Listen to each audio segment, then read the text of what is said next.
Well, greetings.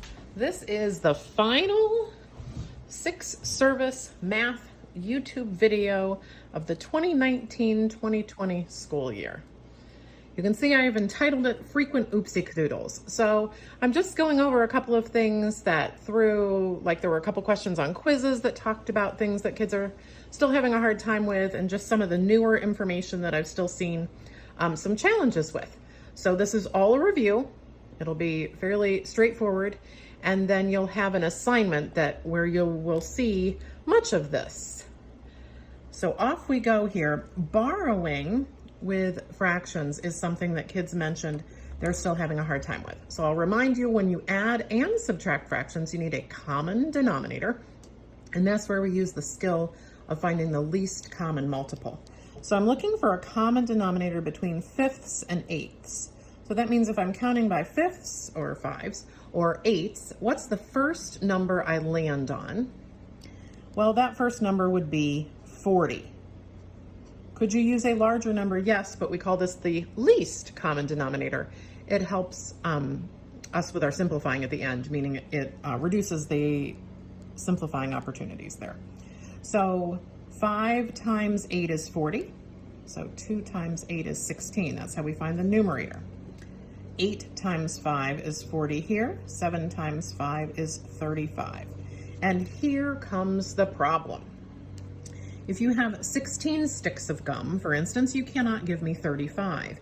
So you need to borrow. So if you think about the stick of gum idea, what would you have to do? Well, you'd have to go into a full pack. Here's our full pack, so to speak, and borrow from that. All right, so now we only have 6 full packs. But what have we added here? Well, we've added 40ths, or with the gum thing, 40 pieces of gum. So now I have 56 40ths here. All right, why do I have 40 40ths? Because I borrowed a whole, and 40 40ths makes a whole. Why did I use 40ths? Because that's the denominator I'm working in. Okay, so 6 and 56 40ths minus 3 and 35 40ths. This can be done. 6 minus 3, 56 minus 35 gives us 21. Denominator remains 3 and 21 40ths.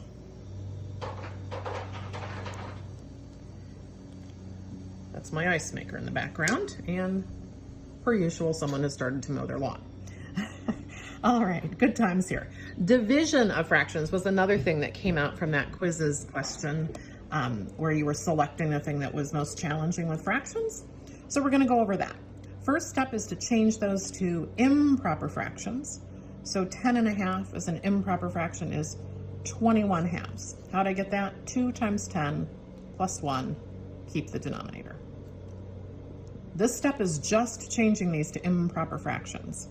4 times 3 is 12, plus 3 is 15 fourths. Now with division of fractions, we multiply the first fraction by the reciprocal of the second fraction. Reciprocal is where the numerator and denominator change positions.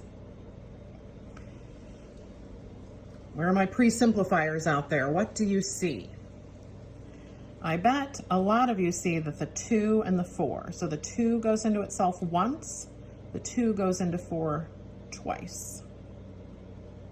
I will remind you, you do not have to pre-simplify to experience success. It just makes your job simpler. This is the trickier one to find.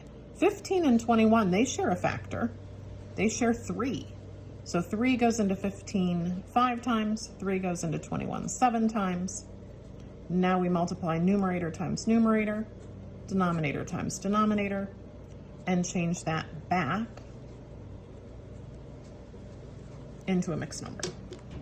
So 10½ divided by 3 3/4, 2 4/5. And if you think about it, that makes sense, right? You would expect 3 3/4 to fit in there 2 or 3 times. All right, our inequalities.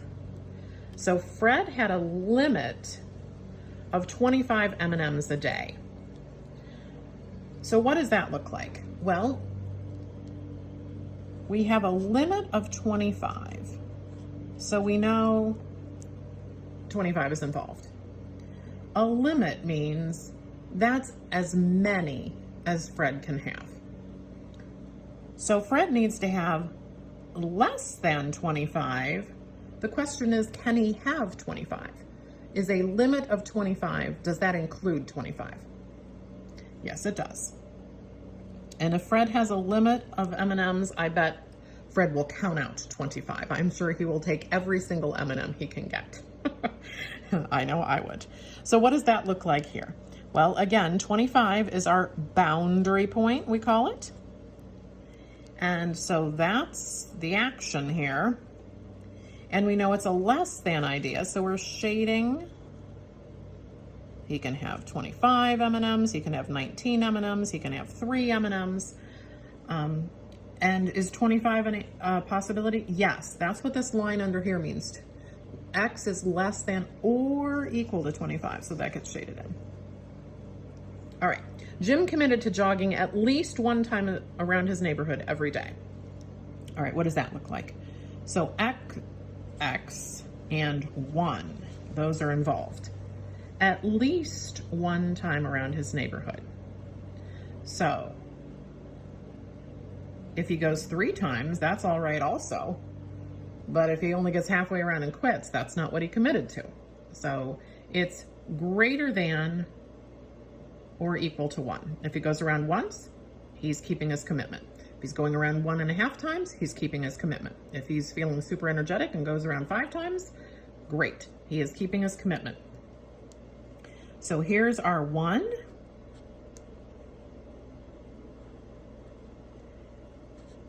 And that's a greater than direction. 1 works, 1.3 works, 42 works, whatever he's up for, so long as it's at least 1.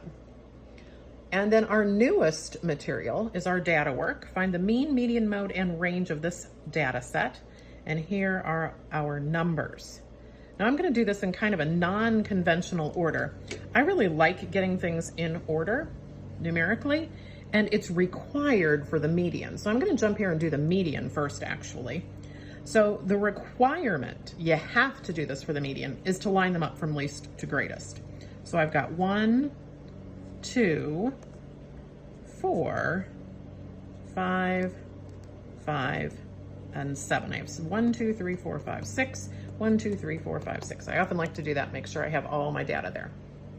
Okay, median is the midpoint. I specifically chose a data set of 6 items or an even number because that seems to be somewhat troublesome.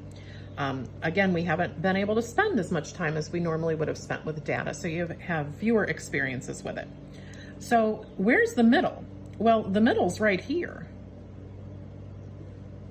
What comes right in between 4 and 5? 4.5. So 4.5 is our median.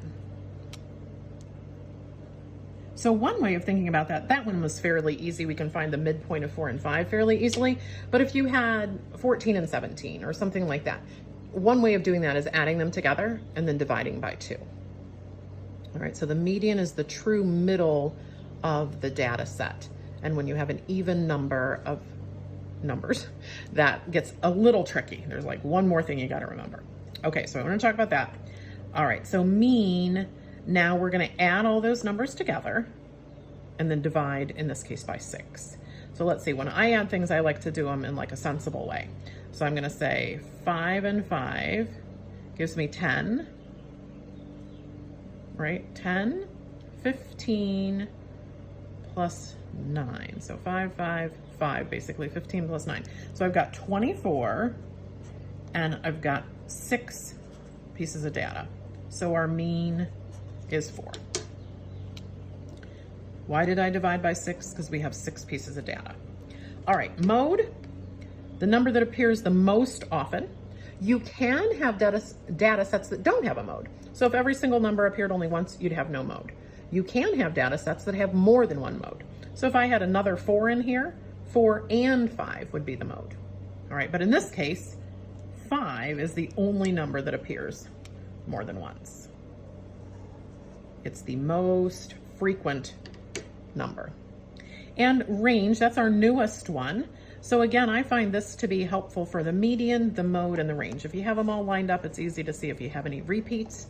And then the range requires you to subtract. It's the largest number minus the smallest number. And that gives us a range of 6.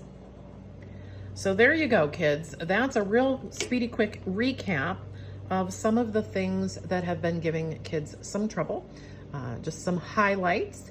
And I wanted to spend another time with you on the data words here. Well, it's been a pleasure. We didn't know we were going to end the school year like this, but this is how it went this year. I hope you are all staying well. I look forward to seeing you in another Zoom class or two. Take good care of yourselves.